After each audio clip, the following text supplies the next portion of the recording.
Welcome back, Karn. Thank you for having me. We're just full of love here with all these dogs. Opie is needing He's attention. such an attention whore. Suki is so cute. Look at you. So today I have 3 dogs here.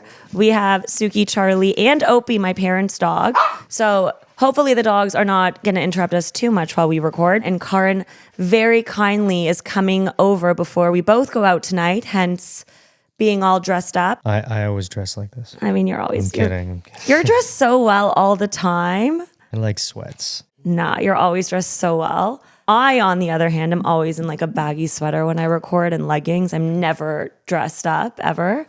So this is a new look. But thank you, Karn.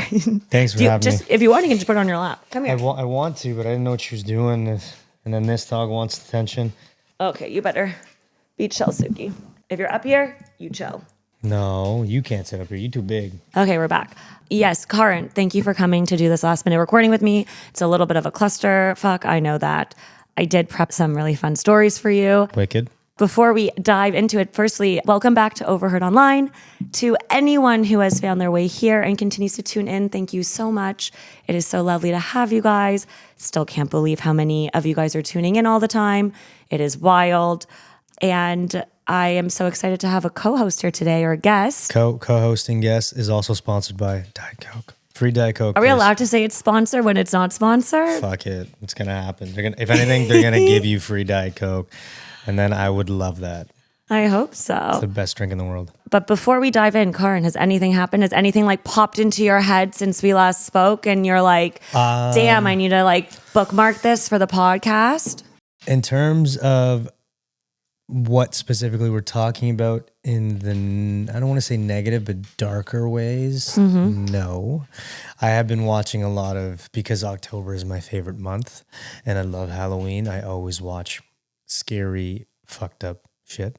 Okay, like what? Well, I'm recently watching this show called True Haunting, and it's not like scary, but it's interesting to watch because they're just, it's a documentary, but they are also, what do you refer to it as? Like reenactments. Okay. And some of the stories are kind of twisted. You know what? I can't say some of the stories. I've only seen one. It was 3 episodes. And it's about this kid who is a runner training for the Olympics back in the 80s. And he goes to this university called Genosodi or something. I don't know, somewhere in the States. And in his dorm room, he experiences someone calling his name and it's just saying, Chris. Oh. Chris. And anytime he goes for the run in the forest, he just hears Chris. And he keeps hearing this. And one night he's sleeping and his roommate wakes up to a sound and there's this just dead body in the darkness floating up on their bed. And then, continues. Now, I'm not going to ruin the episode, but it's crazy how deep the storyline of the spirit goes to matching Chris, the person who had the experience. And it actually ruined his life. All of his friends, he lost all of his friends. They all called him Ghost Boy in university. He couldn't train. He couldn't eat. He didn't get to go to the Olympics. He just kind of went downhill a little bit. So it just goes to show that one experience can just throw you a curveball for the rest of your life. I mean, you had an incident where you felt like your house was being haunted and you were being haunted. Mm-hmm. But if I felt like the thing that was haunting me was negative and out to get me, I could totally see it ruining my life. Like if I genuinely felt like there were a lot of negative things happening to me and it was as a result of like an entity attaching itself to me. Scary. It's also like maybe the entity was sucking all of his energy and ruining his life. And that was the whole point. It was, but then you think to yourself, how did this thing attach to me unless I welcomed it? Because they have to be, you have to open the door for them. And I don't know, they didn't explain that part, but he claims in this mockumentary or documentary, whatever it is, that he didn't open the door. It just kind of attached to him and kind of, there's some like missing things that I thought, but overall, it was good. I think in my life now, if anything, it's more positive where I feel like there is a protector of me. Good things are happening and it's karate chopping the bad, negative, or it's lightening the blow and turning it into a positive. So you feel like now you're being protected. You kind of feel like you have the inverse of that. Yeah, well, I've always been a pretty spiritual person, and manifesting is huge in my life.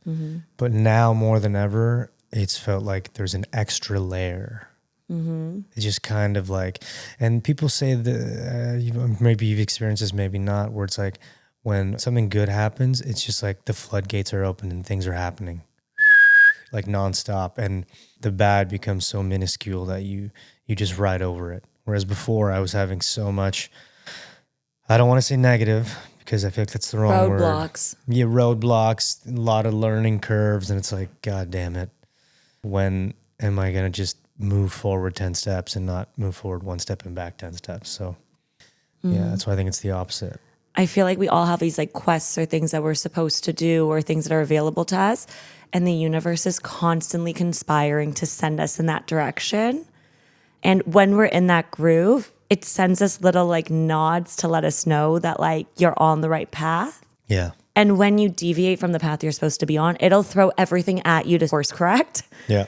And like, I almost feel like when everything is unfolding, it's because the universe is showing you that you're on the right path and you're doing the right things that you're meant to do. And you're like in that groove.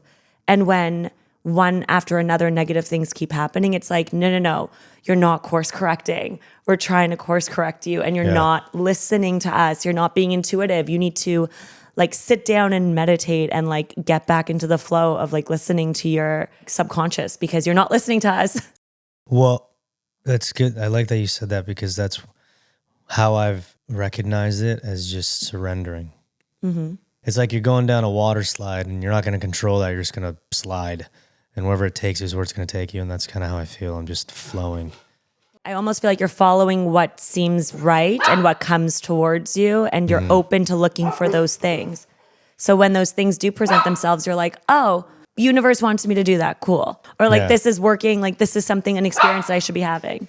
So backtracking, I almost feel like to some extent depression is your body being like, so many negative things are happening to you and you're not listening to us. So now you need time to self-reflect and you're not taking the time to sit in the dark and listen to us.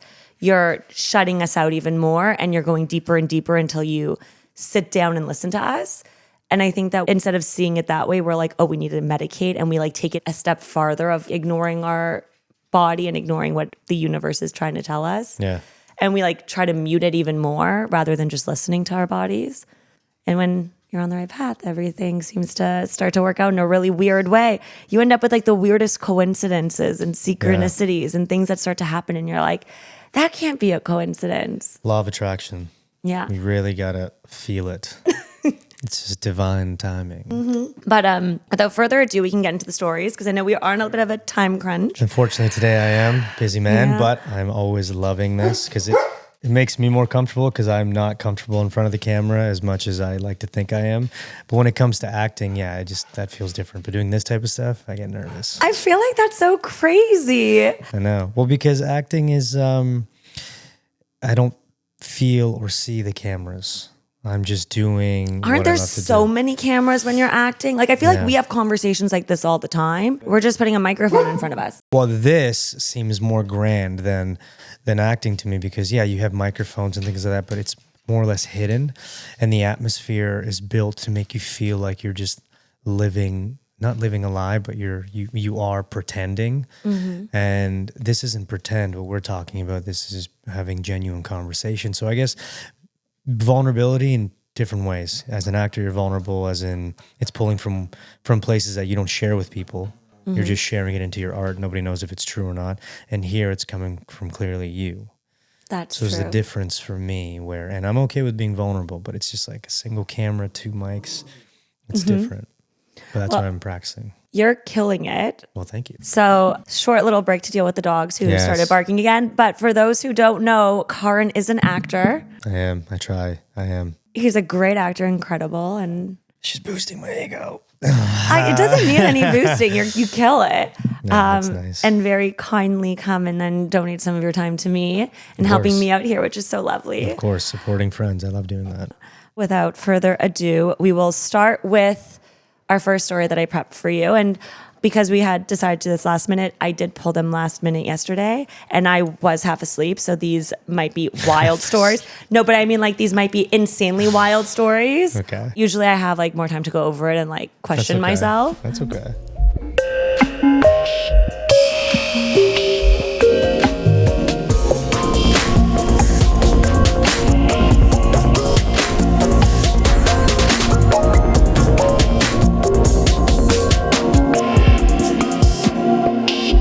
Okay, so our first story, it's 9 years old. It's from Glitch in the Matrix. Cool. And it's called My Grandparents Experienced a Time Glitch in the Late 1940s. Okay. OP writes, my grandparents... Hold on. Opie and your dog, his name is Opie. What are the coincidences of that? You didn't notice that? Look who's coming. My brother-in-law would be like, and we ate a sandwich today? What a coincidence. Are you going to tell this story, buddy? That is, it actually never occurred to me up until this very moment that Opie the dog is trying to talk as we're doing Opie That's why the he's story. coming here. He's like, this is my story. Do you know what his real name is? Optimus Prime. I was about to say No, that. you weren't. I swear to God. No way. I love Transformers. It's Optimus Prime is his name. Your name is Optimus Prime? Yeah. Get the fuck out And of here. Opie for short. The breeder wanted it. All of the other dogs were King something. And we're like, we're not going to name him King whatever. But what about Optimus Prime, like a Transformer? Optimus. And he was Optimus like, hell Prime. yeah. You just got cooler. What do you say? I loved you already, but now I just love you. But now you better stop barking. Okay. Okay. So OP writes, my grandparents have both passed away, but one of the stories they told me has stayed with me for all these years. Grandpa and Grandma were driving through Pennsylvania to visit an old family farm. The farm belonged to his uncle and cousins who lived there. Grandpa had grown up as a city kid, but he'd spent summers at that farm for years. It had been about 25 years since he had last visited, and he wanted to show my grandma the place and introduce her to his cousins. As they got closer, Grandpa started telling her all about a little town along the road that led to the farm. Soon they reached it, and Grandpa was amazed.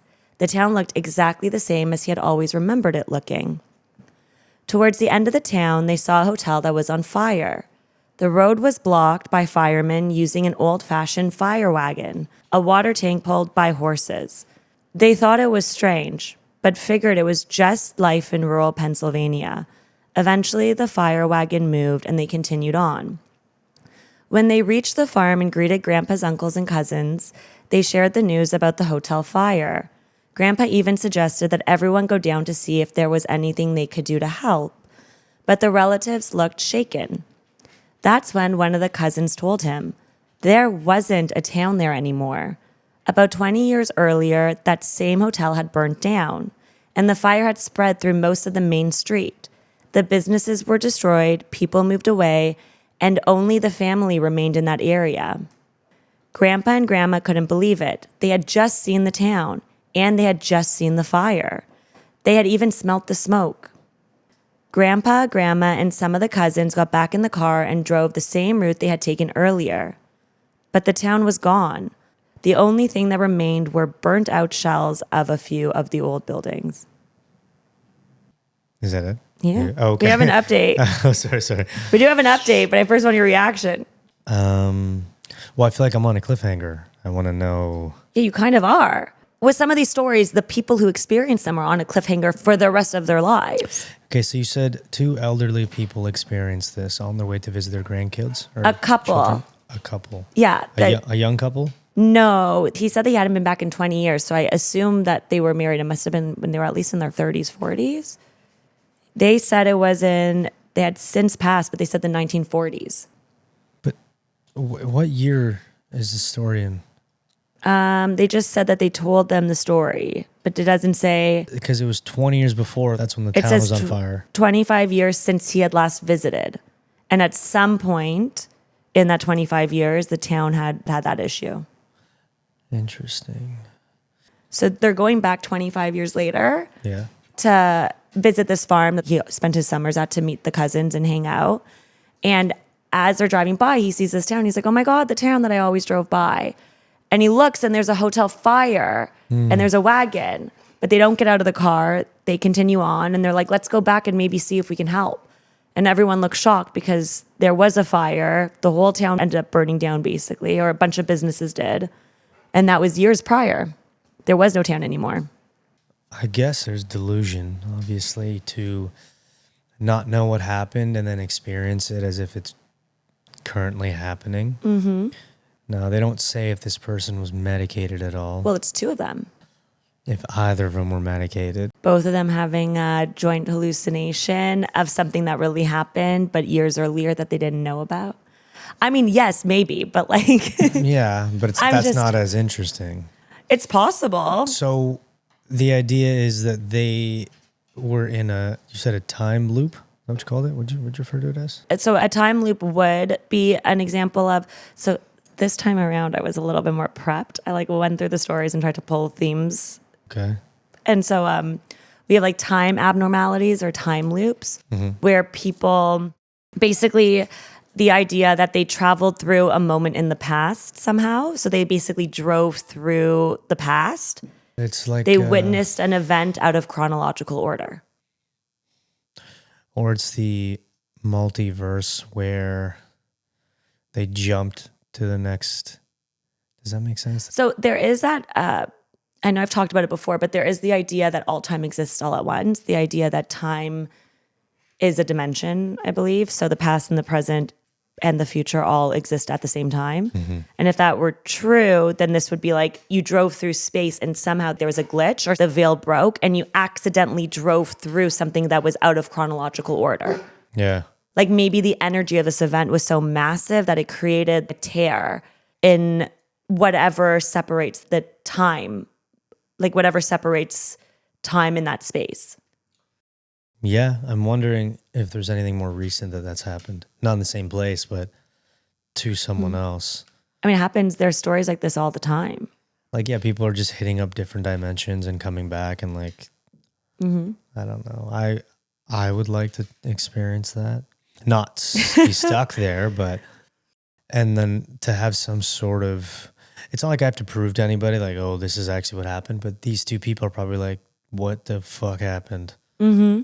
And if anyone else believes them. And they arrived at the farm being like, we should go back and help. Like both of them. It wasn't like even a question that something seemed off. They're like, oh, we should go and help. Well, the wagons seemed off. Like They said it seemed old, but they didn't question it.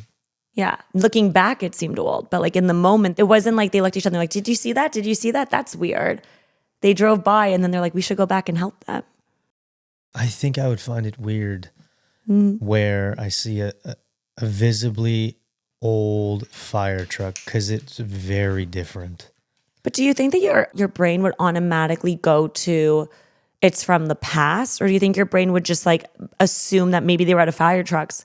I mean, this is the 1940s, right? So it's outdated, but it couldn't have been more than 20 years outdated because 20 years since he visited. So if I saw a 20-year-old fire truck, I might be like, oh, that looks dated. But I wouldn't necessarily be like, that's fair. It's unreasonable that if they were out of fire trucks or if something was wrong, that they would be using something old. In 20 years... 1920s, 1940s. In 20 years, the type of uniform a fireman has been completely changed. And every year it's changed in so many ways. Look, I guess that's getting in the specifics of it if you notice things like that. But if you're just driving by quickly, yeah, you'd be like, oh, it's kind of an old truck. That's kind of a weird outfit, but hey, maybe you're right. They ran out of things and they're just using it. I don't think my brain would... I think that your brain always goes to ground things in reality when you see something that doesn't fit. Like you don't automatically assume that something glitched unless it's like staring you in the face or something happens afterwards that you can't explain, that you like look back and you're like, wait, that doesn't fit. But I don't think of it as a glitch. I'm saying like I think your brain just like automatically just skims over so many things in order to function that it doesn't pick up on. Like you kind of just scan your environment. Like think about how often you drive and you zone out. You kind of see things, but like you don't think about them in the moment. You'd be like, oh, that seems a little odd, but you're not like... Yeah, I mean, driving, you zone out. You're just kind of staring out there, but I don't know. I'm the type of person that analyzes a lot because I'm an actor and I just feel like everything's a fucking movie. This coming from the guy who forgot he had an out-of-body experience and didn't analyze it at all. I did. Well, that was like, it felt blurry. It's like when you have a dream about your own death and you can't really see your death, but like you know you died. That's kind of what that was. It just turns blurry. How often do you have a dream of yourself dying? Not often enough to talk about, but I've had dreams where I would fall into over a cliff and like about to hit water, and I just never hit the water. Okay, so we do have an update. What's the update? So the update is, OP writes, I called my mom after I first shared the story, and she remembered the story too. She said it happened in the 1940s, sometime after 1942, maybe not the late 40s. She also confirmed it had been 20 to 25 years since my grandfather's last visit to the farm, as he was already an established chemist by the time that he had returned. It was a small town. The nearest largest town to the family farm was Nazareth. And someone later found a record of a nearby town that had burnt down and might have been the same one. So I did see that comment, so I will tag it. It is in the thread. Somebody underneath had clipped an article from that time period of Interesting. a hotel that burned down and a bunch of businesses that burned down. You said this is in Pennsylvania? What was it? Nazareth? I guess Nazareth is near Pennsylvania. Nazareth. Okay, so instead of going into comments for this one, we'll talk about some ideas. So theme-wise, there is the idea of two people seeing it together. So a shared experience, a shared glitch, where they both had the exact same recollection of events. So there was like not just one person who's like, oh, was my mind playing tricks on me? But I do wonder, because I believe that we're all telepathic. So a part of me also wonders if you can maybe implant a memory unintentionally by talking about it when these shared experiences happen. So there was a story in the last episode where somebody said that they experienced the background of the simulation because all of a sudden everything became so clear. And then the person who they were with turned around and said, doesn't everything look like a painting? Nothing looks real. And he was like reading his mind. He was seeing the same thing. And part of me is like, was he reading his mind? Because he was telepathically picking up on his thoughts. It's like, I wonder, like, even this, like if the guy's like, oh, look, there's a fire there. Like, I wonder if telepathically sometimes we communicate things and pick up on it, and then like we like almost implant a memory. It also sounds like you're unintentionally convincing somebody of something. Yeah, but even if you didn't say anything allowed to do it, I wonder if people, especially if they're so connected, like married, and have such a relationship, I wonder if they can unintentionally create an illusion together of something that happened that didn't happen, or create a false memory. Or it didn't happen to two people, it happened to one. And let's say the man in the situation says, honey, did you see that? The fire truck and this? Oh, yeah. And then they just agree. Well, maybe you, because you're so close, you kind of like telepathically understand what they saw as being real. Yeah. Just an idea. Moving on to the next story. It's from 6 years ago, from r/glitch in the Matrix. And it's called One Night in Arizona. Oh, Arizona. Wait, can we just state that there's two things now that are popping out of this? The first one is that your dog's name is Optimus Prime, and the story was by OP. Yeah. And then this one is, it takes place in Arizona, and you're going to Arizona. Wait. I think it's kind of strange. My brother-in-law would say that I'm looking for signs, which I'm always looking for. That's okay. Maybe you are. Maybe I'm about to get abducted by aliens or have a glitch in Arizona. With Optimus Prime. Are you going? He's going. Maybe I would have my own OP story. Sorry, I didn't mean to cut you off. Go ahead. How did you even pick up on that? Like, it didn't occur to me when I was prepping any of this. But this is what I'm saying. I'm very analytical, and I observe every detail subconsciously. I wonder how many other little synchronicities or little like... My brain's just moving a mile a minute. So once you say things, I'll be able to connect. Like connect the dots? Yep. Okay, so this OP writes, when I was 24, living in Tucson, Arizona, something happened that I still can't explain. I just came across this subreddit for the first time, and I've always wanted to put this story out there, so here it is. At the time, I was working construction. It was fall, around 70 degrees at night. My buddy and I had just finished working on a multi-family development outside of Yuma on the way to Tucson. We parked the pickup off the dirt road up on the ridge overlooking the desert floor, about 15 minutes from Interstate 8. We cracked a beer, don't drink and drive kids, and watched for the beautiful Arizona sunset. Then, about 2 or 4 miles in the distance, I saw something appear on the desert floor. A cylindrical structure, maybe a vehicle. We both saw it and didn't say much besides, "What the fuck is that?" It looked like a giant bullet standing upright, illuminated by a bright light. Then a spiral walkway appeared, running down the side of it. We started seeing small outlines walking down the ramp. I assumed that it was people. We were speechless. It happened so fast, maybe 45 seconds, a minute at most. Then, as we stared, the figures all stopped abruptly, and then they all disappeared. That's the last thing that either of us remembers. The next thing I know, I'm waking up 6:30 in the morning, sitting in my car, my buddy in the passenger seat, 90 miles away from Tucson, a block away from my driveway. We never talk about it. No one would ever believe us anyways. But that night, that's the one thing in my life I truly can't explain. And it's made me a lot more open-minded ever since it happened to me. Aliens. Yeah. 100%. For sure. That's a thing. People that don't believe in extraterrestrials are actually crazy. Think that we're the only beings in all of the universe is just small-minded. But what you were describing in that story reminded me of that movie. I want to look this up because it's exactly what you're describing. Yeah, I'll tell you right now. Oh, Arrival. Oh, actually, yes. The cylinder, the floating, the distance, and I guess it's all over the world. They landed, but that's the first thing that came to mind was Arrival. And the things they saw were beings yeah, maybe it's one of those things where they were in the right place at the wrong right place. Or the wrong place, but I think it's the right place because they got to experience that. And the person, thing, whatever it is that saw them, moved them and removed the memory.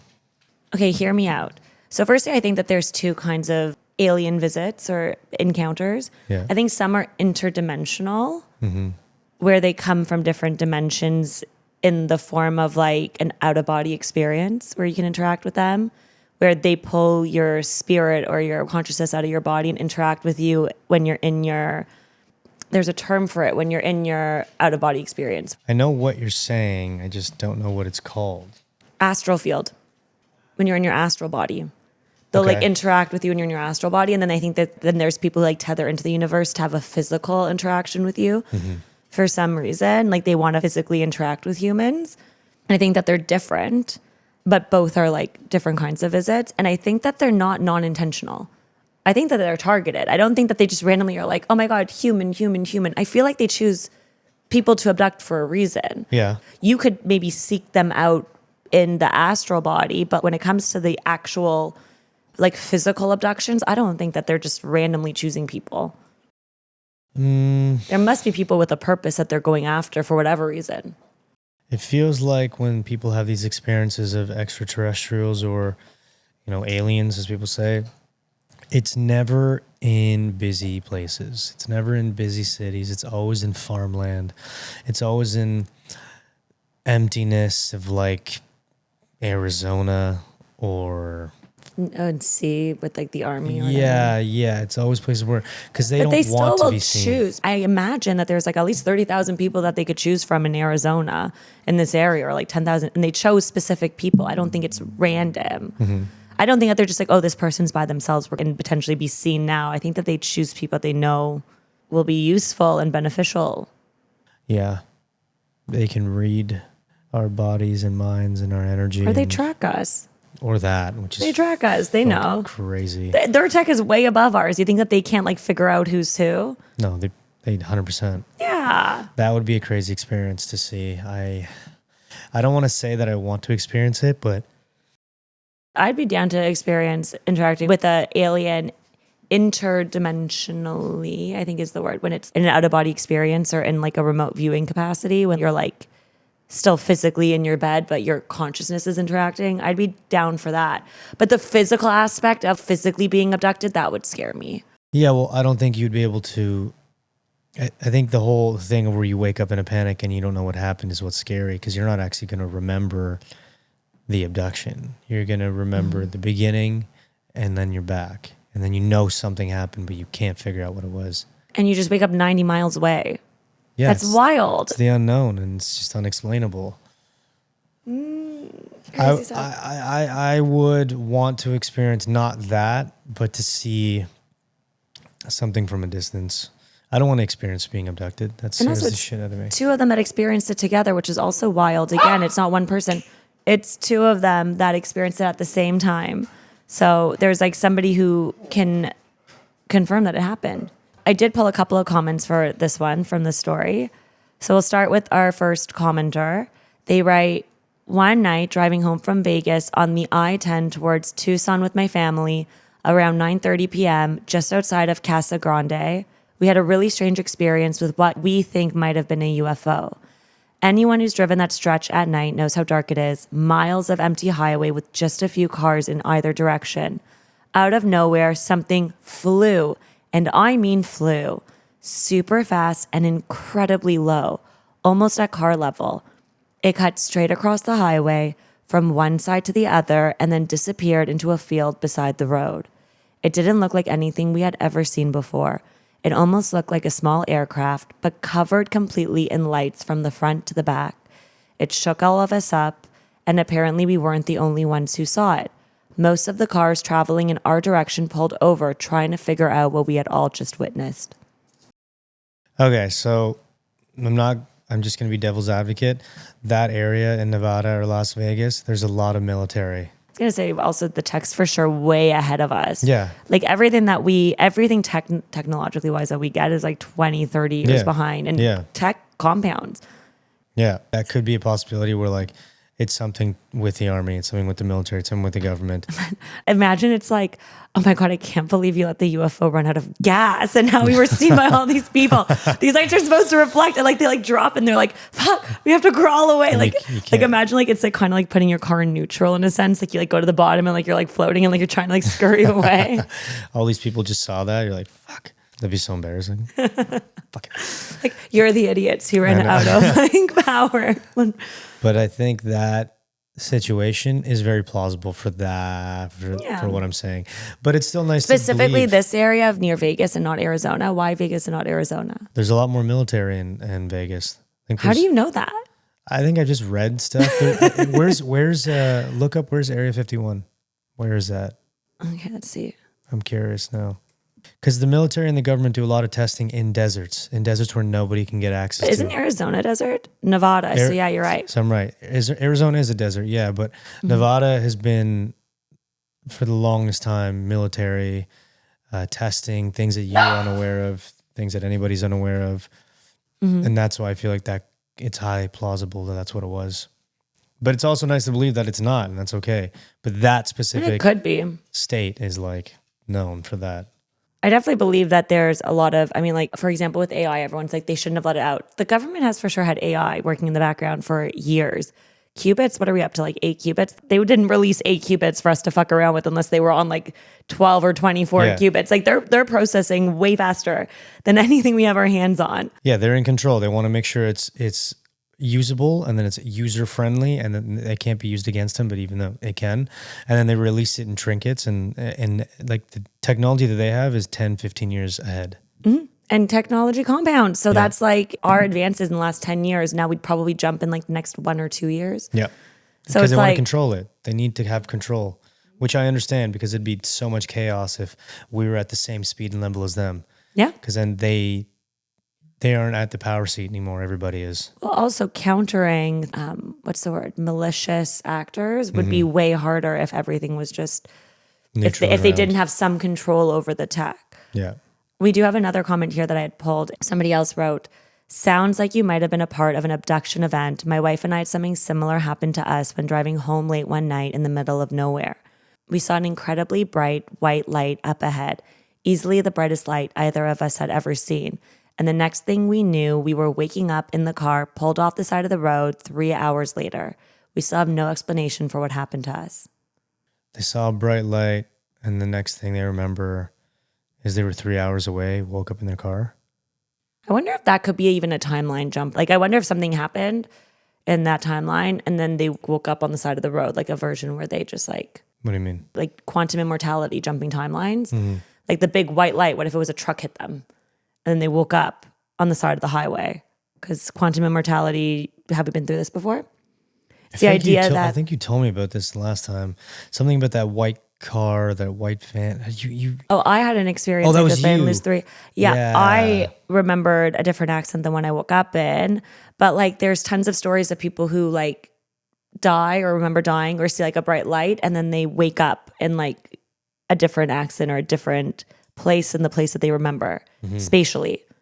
So a part of me wonders, because they said a bright light when they were driving, like that sounds almost like it could just be head-on truck lights. Yeah. And then both of you wake up. But like they could have jumped timelines together. Did they specify the direction of the lights? Is it towards them or coming from the top to ground? It says, while driving home late one night in the middle of nowhere, we saw an incredibly bright white light up ahead, the brightest we've ever seen. And the next thing we knew... Yeah, but that's what I'm saying. I wish it specified because, I mean, I think they would have said if it was coming from the sky and not ahead. So yeah, it's a pretty specific detail. So something that apparently is it is a phenomenon. Apparently people who describe different alien encounters, they all miss chunks of time. So that's a common theme with all these stories. Yeah, it's like Men in Black. They make you forget. And they all have missing time, but they also all have memory suppression. So it's not just that time is missing, it's that they don't remember certain things that happened in that time frame. I guess both will kind of overlap. But yeah, love a good UFO story. I love space and aliens and UFOs, and it's just because Interstellar is my favorite movie. Is it? Yeah, I love it. I have to rewatch it now with all the information that I now have stowed in my brain, because I feel like I'll have a better appreciation, because the way that they explain the time loop, isn't it based on externalism? Well, it's based on the concept that all time exists simultaneously because time travels differently in different, like the way gravity pulls or something. Is that right? It's planets cause gravitational pulls, which affects how time is experienced. Well, they came up. I don't know who the scientist is, but they came up with that method that you bend space in order to get to. Well, space isn't one-dimensional, so it has to be bent in order for it to be a square. And then which means time can't be linear. They poke through it instead of going with it in order to jump on the other side. But the idea of that came called from quantum tunneling, I think. Is that right? I don't know, but they made sure that was legit before they told the story about it. That was like a part of it. They hired an actual team. I think it's like, imagine space is an apple and like time exists within the apple. It's like the worm going through the apple. It's like causing a tunnel in time. Just I learned something new every time watching that movie. There's so much detail that if you are really into it and you pick up, you'll always find something new. There's just so many things about that film. It's just, even for the last 10 years, I've been like, wow. And I get so jealous for people who've never seen it, so they get to experience it for the first time. Did I ever tell you about my goldfish condition? What? I call it my goldfish condition? What does that mean? Get to watch movies for the first time. Oh. Over and over again. Because I have aphantasia and can't see in my brain. When I rewatch a movie, there's no visual memory of the movie. I can tell you what a movie's about if I like pull from my brain. But if I don't focus on it and I don't care about it, then when I experience it, it's for the first time in a sense. Like I'll like maybe recognize things. But you have to what? Like really focus on watching? Even if I do, I'll probably forget what it's about. I mean, it's like a family thing. My mom used to go to Blockbusters and have to ask if she had rented the movie before because she used to always come home with the same movie twice in a week. And my dad would get so annoyed and then we'd have to go back. Maybe so that's a sign. Maybe there's something about that movie. She did it all the time. She'd look at the covers. That's the only way that she would know. So she used to have to ask them at the front, did I rent this movie before? And what, that person would lie to them because she came home No, she had to start doing that because she kept coming home with the same movie. Okay. So it's not just me. But I don't know. I don't store memories that way. Like I know what happens in a sense, but I know it like a summary synopsis. But is it only with movies that you have trouble remembering? It's with everything. So, I mean, you can look at the I live in the present. I was going to say, you look at the president. I live in the president. Except for 2 hours last night. That you reserve your space and energy and the rest is just noise. And the things you remember are the ones that are the most important. I feel like I actually do know a lot. I was the person who would walk into an exam and be like, I know nothing, and then get an A. Yeah. Because I know the information when I need to know it, but they also say sometimes people who aren't cluttered with trying to figure out things and pull from their memory are open to receiving the information that they do store when they need it. They're more likely to live in the now. But I also, again, I can't pull memories intentionally for the life of me. At least not the same way normal people do. I have no sensory memory. When people are like, oh my God, this is the best espresso martini I've ever had, I didn't realize that there's a sensory memory that they are pulling from when they make that comment. Yeah, but that specifically, I feel like is just... No, people do it. They can taste it. When they think about it, they taste it. I definitely can't. I'd like to think I do. Like, oh, this is the greatest Caesar. You can tell when one is really, really bad. You'll remember that. But one's really good. You're like, yeah, that was good. But I don't know if it's better than that one from over there. They both taste good. I feel like that's kind of like people who are like me who don't know that they're like me, which is a lot of people. People just assume that everyone's sensory memory works like what you just described, but it doesn't. Yeah. There are people who actually, when they think about the espresso martini at a certain place, they remember it.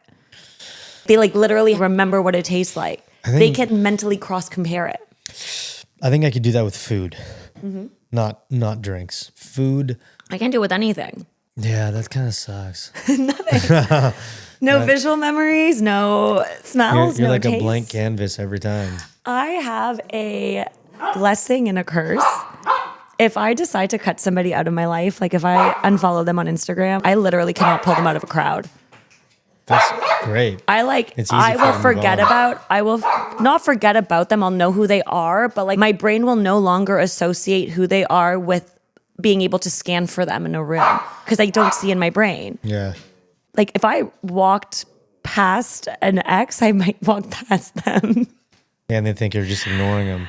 I'm not. I just if you did something that I'm just like, there's no reason for you to have access to, like I should have access to your life or I should know what's going on. And if I like unfollow you, it's nothing personal necessarily. I mean, sometimes it is. But like, I just literally won't, my brain, I'll be like, is that them? I don't know if that's them because I just won't know. My brain just won't pick up on it. What if someone broke up with you and you're really heartbroken about it and you want to keep some of those memories and for you, I guess you can't. Memories. You can't. So that's time heals all for me. Fucking scary. I mean, because you learn a lot from these experiences. So no, I still have the learning. I still have the memories, but it's like I wrote it down in a book. But that's the only way you have it. Like I remember things as though I tell the story and I'm the narrator more than I feel it in first person. So when I like talk about my past, when I talk about a story, like my perception of the past is as the narrator watching it happen in a sense, because I'm writing the story of this person did this and then I did this and then they did that. I don't experience it. Yeah, but that's great. But what I'm saying, in a situation of business, let's call it, where you had, I don't know, you made a deal with somebody and it went sour for X, Y, and Z. Time will heal all, I'll get over it. But then 5 years later, you had a similar opportunity. And with your situation, you'd have to go through your book of memories of like, oh, I went through this. I shouldn't do this because it feels like this. I still have a memory. I just don't live it from first person. I know, but it feels like it's harder to do what you If anything, I'm able to, I mean, yes, there's pros and cons, but in some ways I'm able to not be stuck in the emotional turmoil of it all when I make a decision. Like, to some extent, I am able to forgive and forget and truly forgive and forget, where I genuinely forgive people because I genuinely am no longer like, I'm genuinely like, no, like I'm not reminded of the emotional, like I'm not emotionally brought back to a place. So I can like eventually just be like, okay, like I'm over this. But there are a lot of people who make emotional decisions that aren't right for them because they're stuck in that headspace. So, I mean, there's positives and negatives, like, of course. I just think everyone's brain's different and we don't realize it. Everyone is different. And since doing this, where I ask people about their brain, the amount of variation that I get and the amount of people who have no idea that they think like no one else is wild. Like the amount of people who can only see in terms of memories. So when you say picture an apple, they can only see the last positive or negative, like whatever's the more heightened emotion. So those people experience trauma all the fucking time because every time you tell them to recall something, they're brought back to the most significant. Yeah. Whereas other people can isolate it. When you say think about something, they can just see the thing. And there are people like me who see the back of their eyelids. Wow. So we'll move on to the next story. I'm very mindful of the time right now because we both have What time is it? 6:30. That's fine. Okay, so this next story is also from r/Glitch in the Matrix. It's 2 months old. And Ooh, it's 2 months. I know, it's kind of recent. Okay. It's called The Sky Glitched Out Last Night, and my neighbor who was with me saw it also. There's always 2 people that see it. I've been pulling more stories with 2 people just because I find that it gives it a little bit more weight to the story. Yeah. There are some stories that I read and I'm like, I could do better. Yeah. Yeah. You know? It's like, like this person saw something and you're like, but were you like half asleep? Were you kind of hallucinating? Like, did you do mushrooms? Did you take meds that day that mixed with something else? Well, why can't 2 people be doing that? 2 people accidentally taking like anxiety meds and mixing it with Mushrooms or drinking or... So a lot of these people aren't on drugs, so they claim. So they say. Yeah. Mm-hmm. Or maybe it's one of those things where they did drugs and then years later they're getting like that. It's come back to them like, oh, now I'm high. Yeah. No, okay. Or like, what was that like thing that people used to warn you about? Like if you do acid, you're going to always have flashbacks. If you do it once, you're always going to have these random flashbacks at random times. Of doing acid? I feel like when I was growing up, people used to say, and I feel like it was something that people used to say that is not true. But if you do acid once, that you might fry a part of your brain and randomly you're going to have flashbacks. Like you'll be in school and have a flashback of your acid trip and you might go into psychosis. I've done acid. Mom, don't listen to this. I don't. I mean, I tried it once because I wanted to experience, because at that time I feel like I was searching for answers of some sorts, and I did it with a friend and he walked me through it, and I don't know if I've had that experience. Maybe you have to do a lot. I didn't do a lot. I mean, Good amount. I'm going to be very careful right now, Mom and Dad. Oopsie. Let's just say that from what I hear, everyone's brain is affected differently by any hallucinogen. Okay. I would happily try a DMT trip with like a proper shaman, or I would do ayahuasca. I don't know. One of my friends just came back from like a 7-day ayahuasca retreat. You know him, but I'm not going to say his name right now. I know him. Yeah. You know who I'm talking about? I know people that have done that, but I don't know who. It's like 7 days straight of like with a shaman, like doing it like regularly. Yeah, well, you have to prep for it. That's why, because it's like 2 or 3 weeks out, you can't eat certain things, and then 2 days before, you can't have water. Something I could be completely wrong, but my friend has done this with his mom, and he was trying to explain the whole experience because he went with a different group and they did not listen. And during the experience, they were vomiting versus them. They had the full experience and it went super well. But doing a podcast with 3 dogs, kind of hard. Yeah, we're back. Dogs have been dealt with again. Okay, so your friend was talking about their ayahuasca experience. Yeah, so like there's a whole preparation prior to and after just to make sure things go smoothly. Because I think they're like 7 hours long, 8 hours long, something like that. Yeah, I mean, I don't know. I've never done ayahuasca. I've never. Or DMT. So the story, the sky glitched out last night. My neighbor with me saw it too. OP writes, I saw something last night that I still can't explain, and I've been questioning our existence ever since. My neighbor saw it with me, so I know that it was real. We were outside watching a satellite cross the sky right near the 3rd star down the handle of the Big Dipper. The satellite went by, and then a second later, something unexplainable happened. It was like the sky glitched out for a few seconds, as if someone had smeared the sky with their hand in one specific area. It looked pixelated, or like a strange pattern distortion. That's how you can tell I haven't slept. It looked pixelated, or like a strange pattern distortion, striped and flowing, almost square-shaped. At first, I thought my eyes were playing tricks on me. But then my neighbor yelled, "Dude, did you just see that?" And that's when every hair on my body stood up straight. I was speechless, and I still am.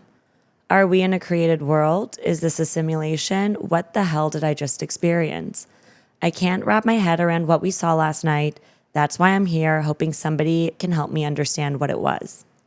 Okay, I don't really understand. So this person claims that they saw like blurry squares in the sky. I didn't get Like that. they were looking at the sky, they were looking at a satellite move by. So I guess maybe Yeah. like, sometimes you look at a shooting star and you're like, that's not a shooting star, Yeah, it's probably a it's satellite. Yeah. And as they saw it cross by a certain area, they said that it's like an area of the sky, almost like a square area. So I would almost think of like a rendering. Imagine, like, when you're playing a game and like the render just doesn't work in a certain area. There's just like an area where something moved really fast and for whatever reason, the things just glitch out. It's like one of these square panels, I guess, just started glitching. His specific words were it looked pixelated or like a strange pattern distortion, striped and flowing, almost square shaped. Okay. So like I would almost, have you ever seen the kaleidoscope when things look like they're breathing and they're moving? Like, have I used one? Is that what you're talking about? When you did acid, did you see, you know how people say like, oh my God, everything's breathing? But it's almost like a kaleidoscope of color. It's like you're almost seeing, like you're seeing, it's not necessarily that it's breathing. It's like you're seeing a turn of light that makes things look like they're breathing. At least that's what I'm convinced that it is. But you can see almost like the pattern that's like turning into itself to create images that are around you. Have you ever seen that? I know what you're referring to as the kaleidoscope. And So you can see the print around you. from my experience of doing acid just that one time, Mm-hmm. I remember, The non-one time with my experience of doing it. for me, just one time, we went to a park. It was in the day because that's when you experience the most of these waves or kaleidoscope references you're saying. And you see that all things, trees, plants, everything has a very vibrant color, but the color is also, I don't want to say change, but You can see more color right here. you can see more color, you hear more sound. It's like you're like a baby. Your pupils are open and your sound is open and everything is coming in. It's like you're using more capacity of your brain, and then the next day your eyes are in pain. My ears were kind of hurting because I had so much sound come in and I saw so many things. Really? Yeah. I'm like Just trying to look up a visual of what I'm talking about. Yeah, I don't really get No, that. it's not. All my keywords that I'm looking up are just taking me to pages that I don't want to be on. Porn. No, they're taking me to like, do you have a drug problem pages? You gotta be Ask careful for what you look help. up. I'm trying to, like, I think I It's picture like you their can see story. a pattern. Okay, so I know the time that I did not try acid. Someone saw a pattern that kept repeating itself, and I was like, it's moving, and I literally looked it up. I was like, what is this pattern that I'm looking at? And at the time I had a theory, but now I don't know if it's true. Maybe that is actually how it works, but I had a theory that our retinas have a pattern and light like hits our retina and that's how we see. And I was like, what if the patterns that we see is the projector working?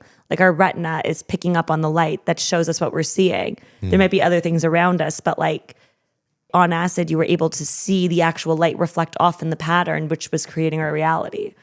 Like you could see the pattern of your retina, which actually was creating the images you were looking at. That's like a I know. kind of a mind fuck. Because there's always a pattern. Yeah, I'm just taking in what you said. Right? Geometric visual hallucinations on acid. That's what people call them. Imagine being able to record your eyesight when hallucinating. Have you ever seen like these the recreations of what it's like to do like an acid trip or a DMT trip? No, that's what I was just saying. Oh, they're so cool. I'll show you one after. I would show How do they remake? How does that work? BRB, guys. We're gonna pause for a hot second. I'm gonna show Karn and then we'll be right back. Now I understand what you're talking about. And the acid thing that you showed was, similar to what I experienced. I don't think I remember the breathing aspect of it, but the changing colors, like the camouflage and some movement, I remember that. But seeing that again, it was like, whoa. Because I've never looked that up. Oh yeah. I've never done it again. That was like a long time ago, and that just brought back memories. I just remember this tree. This one tree. I remember I was it standing. talking to you? No, it wasn't that crazy. It was just like the colors were forming. And keep in mind, this was in the day when people were walking in the park, and like it's just me and two other people who are on acid.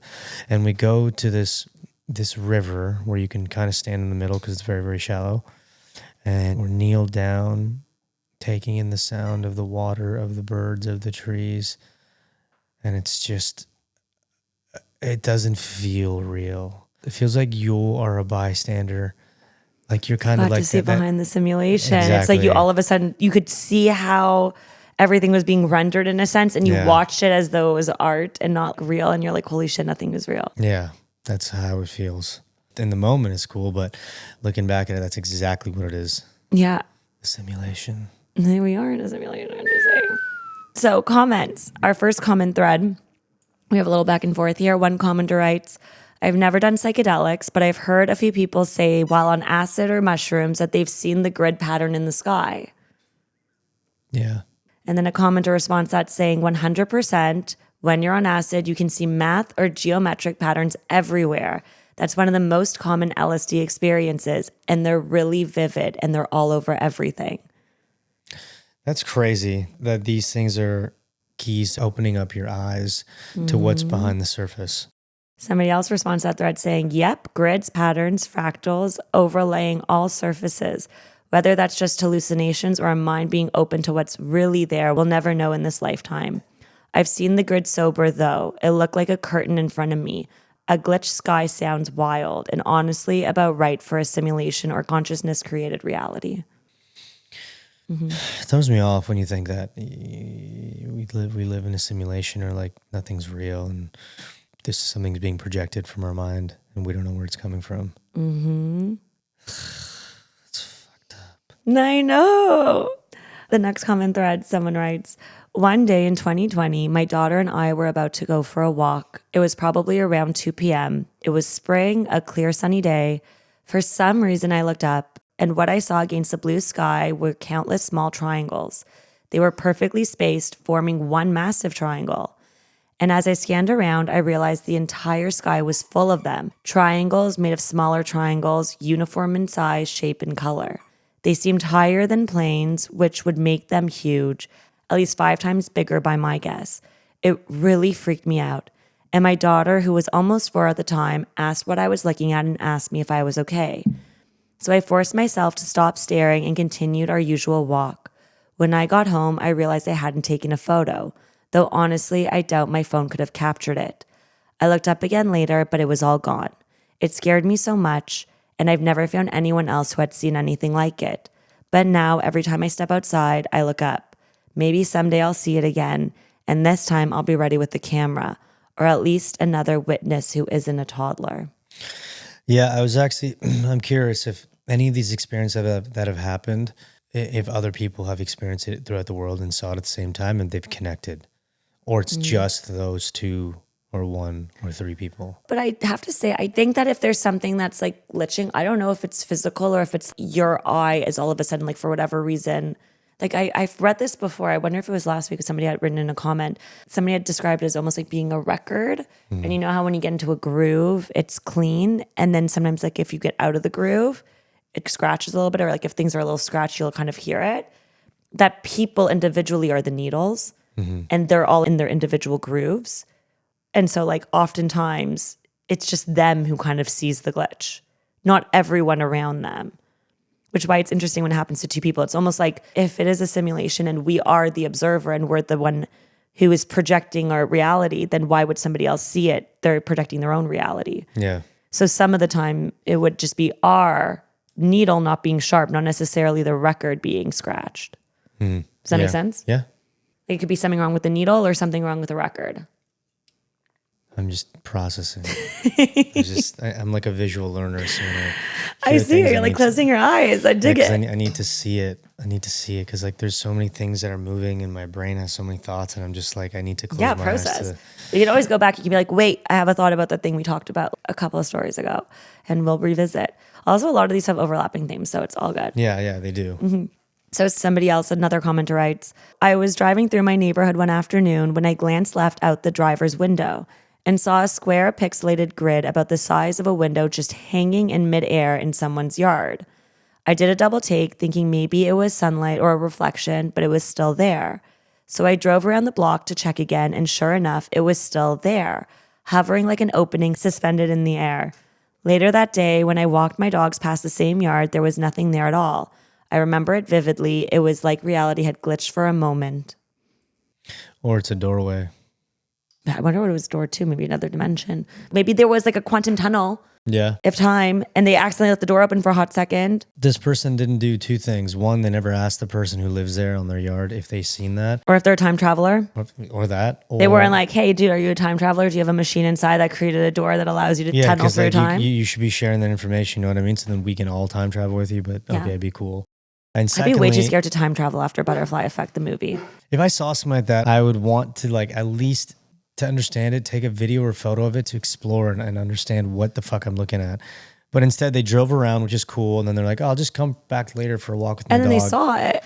still when they drove back and they still didn't stop. If I still saw it, I would have approached it. I think I would have done that because it's too fascinating not to. So I want to know why this person did not.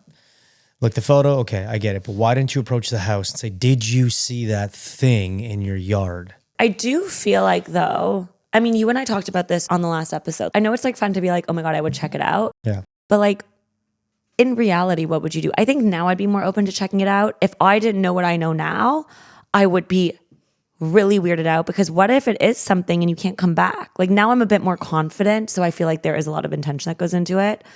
But like, what if that's where the missing people go? Yeah. A lot of missing people. Like what if a lot of the missing people are the people who go and explore? Was it, I have never finished it, but that dark TV show where like somebody went exploring and ended up time traveling accidentally. Oh, the German show? Yeah. I've seen it. I didn't get to finish it. It was almost done. Curiosity killed the cat. Like the curious ones are the ones who might experience it, but they're also the ones who like experience it. Yeah, but the way they explain that story, it's like it came full circle like it was meant to be because without that kid, spoiler alert, going missing. My phone, oh my God, my phone's not recording. Oh no. I wonder when it stopped. Jack. Or ner. Okay. So we had a little technical difficulty. Thankfully, we noticed that it stopped recording. But we are also sadly out of time. Out of time. I know. I'm still working. Yes, you are. So we're gonna say our goodbyes now. Karn, thank you for coming. Thank you for giving me, you said I have an hour and then you pushed back your plans. You're like, I got more than an hour. And even now we noticed, I looked over, I'm like, oh my God, it stopped recording. Literally caught it within 5 minutes of it stopping to record. And Karn looks and he's like, yeah, I gotta fucking go. Yeah, I let me just see how much time I have. And he's like, I have negative time. What was that synchronistic, like telling you we gotta fucking go? That's 3 things in this podcast: the name, the location, and the time. Wait, did you hear that? It's the universe. Oh my God, Karn. Okay, well. I'll be back for another episode soon. Yes, ASAP. ASAP. ASAP.